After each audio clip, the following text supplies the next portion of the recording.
Ég hef lagt upp úr því frá upphafi að við þessa heildarendurskoðun stjórnarskrárinnar yrði leita til almennings og til þess nýttar fjölbreyttar leiðir. Þannig að mínar væntingar eru þetta að við fáum nokkuð góða mynd með þessum fjölbreyttu aðferðum sem við erum að nota viðhorf almennings til ólíkra málefna í stjórnarskránni. Þetta er tilraun til þess að búa til samtal á milli stjórnvalda og almennings og gera það þannig að það sé hægt að horfa á það fara fram, sjá hvað gerist í því, sjá rökin þróast og draga einhverjar ályktanir af niðurstöðunum. Það er auðvitað tækifæri fyrir hvern og einn að hafa áhrif á það hvaða ákvarðanir verða teknar, hvernig tillögurnar sem verða lagðar fyrir Alþingi breytingar á stjórnarskrá munu líta út. Þetta er grundvallarplagg. Skuldbindingin sem við sjáum frá stjórnvöldum og sem skiptir miklu máli í því að fræðileg stofnun eins og Háskóli Íslands fer út í svona er að það verði hlustað.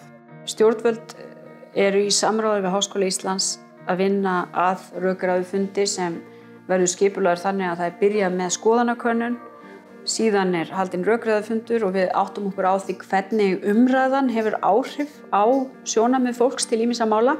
Ég held að sé engin vafi á því að þetta muni hafa áhrif. Þarna erum við að tengja saman ólíka þætti samfélagsins. Við höfum háskólastofnanir inn í þessu, bæði öndvegisverkefni sem ég stýri og félagsvísindastofnun. Við erum með, má segja, grasrótarsamtök, íbúar samráðslýðræðis sem að starfa sérstaklega að því að byggja upp lýðræðisleg samskipti og svo erum við með stjórnvöld.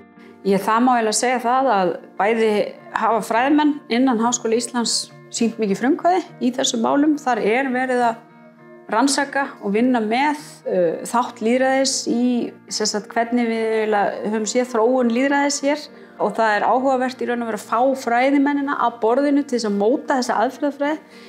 Ég myndi segja sem fulltrúi stjórnvalda að það skipti okkur máli að fá í raun og veru bestu mögulegu þekkingu við þetta borð. Ég held hins vegar að sá þrýstingur sem kemur af því að vera með háskólasamfélagið inn í þessu, vera með fræðilega nálgun á hlutina, það mikil að mér finnst mjög ótrúlegt ef að við eigum eftir að sjá stjórnvöld sniðganga niðurstöðurnar sem koma út úr þessu. Fyrir stjórnmálamann sem vill efla þátttöku almennings í ákvörðunum stjórnvalda og nýta til þess ólíkar aðferðir, þá held ég að þetta geti skipt miklu máli líka fyrir framtíðina. Það sem að þetta gerir fyrst og fremst að skapa skuldbindingu til þess að hlusta, taka mark á og nýta sér í ákveðnu ferli að breyta stjórnarskránni viðhorf frá almenningi.